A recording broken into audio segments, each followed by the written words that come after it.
Can this Toxic Avenger remake, reboot really be the thing that we need in 2025?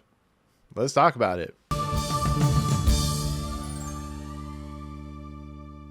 What's going on, everyone? Welcome to Movie Emporium's movie review of the highly anticipated reboot that is The Toxic Avenger. This is directed by Macon Blair. Okay, ladies and gentlemen, we have a remake, reboot of The Toxic Avenger. It is 5 years in the making because it could not get a distributor.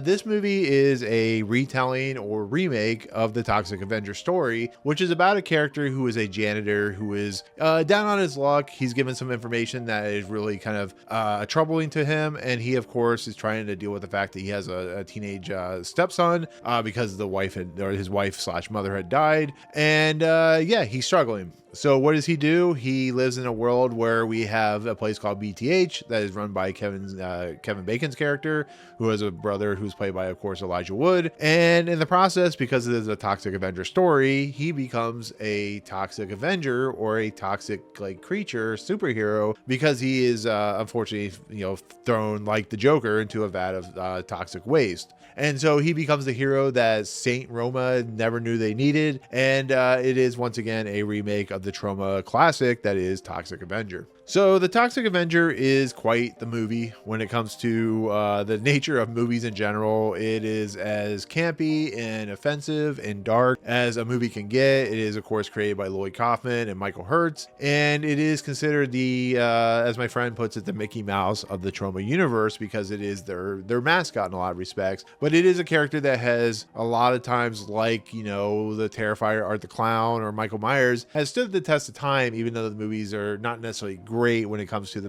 material, depending on how you feel about Citizen Toxie and the Toxic Avenger. They're definitely a cup of tea type of scenario. But Macon Blair is a director who is very much influenced by, of course, Troma. Loves Troma, is the reason he got this movie off the ground. But this movie has struggles. It only screened once, I think, like Fantasia Fest or Fantastic Fest.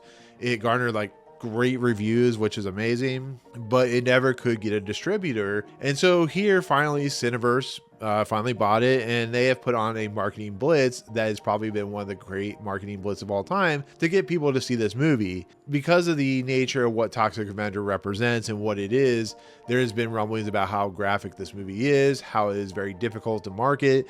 It may not be for everyone, and so that leads to my honest review of this movie, and that's exactly what it is. This movie is super offensive, it's super violent, but it's quite entertaining. It's not perfect. There are some issues with CGI work and some of the character motivations and stuff like that. It does leave out story beats and arcs that kind of feel like plot holes, maybe a little bit. But what this movie does and what it has is it has the humor of a Troma film, it has the goofiness, it has the characters that are really weird, including Peter Dinklage, who plays Winston Goose, who ends up becoming the Toxic Avenger. And I think Peter Dinklage, before he turns into the Toxic Avenger, is quite good, to be fairly honest, quite entertaining. He's this schlubby kind of loser in a lot of respects. He works for BTH, the chemical plant, and there's a lot of sadness to his character. He learns of a disease or an illness that he has, but he's struggling to take care of a kid who is very different in his own right, who loves dancing or whatever you call it, performance art. And yeah, it's a movie about a guy who's struggling to live in a world that is very much offended by everything, to be fairly honest. And so when he becomes the Toxic Avenger, and it's not Peter Dinklage, unfortunately, in the Toxic Avenger makeup, it becomes what we know from the Toxic Avenger. It's campy, it's irreverent, it's graphic, it's gory, and the villains are over the top and silly, and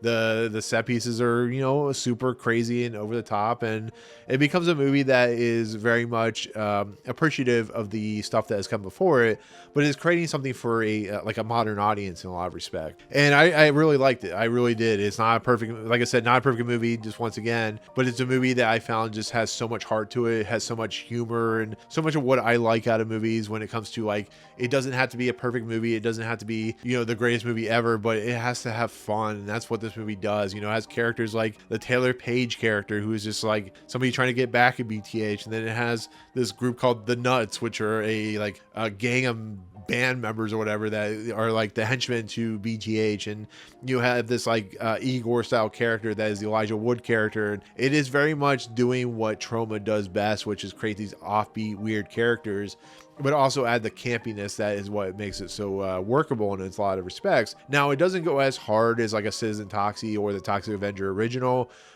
It's not attempting to do that, but it's attempting to be at least kind of in that realm, in that respect of what the Toxic Avenger world is representing. I mean, it's a very violent world. It's a world where there are people that are, you know, toxifying the city that they live in, that have like, you know, these, it deals with like insurance plans and stuff like that that are outrageous and over the top, and it deals with like, you know, the simple fact of like toxicity in the world, and it deals with like how people can rise above it, and it deals with like just the insanity of the world in general. And that's what Toxic Avenger has always been about, and that's what I appreciate about, especially about this movie, is that Macon Blair gets what this franchise is and what it respects. And it doesn't hurt that he had Lloyd Kaufman's blessing, because once again, Lloyd Kaufman and Michael Hertz are the creators of this franchise, as well as some other people, and this has to be respectful of the material, but it also has to go in zany, crazy territories. I mean, this is a movie where a guy gets a mop that turns into his weapon, falls in a vat of acid, and like curses, and, you know, has a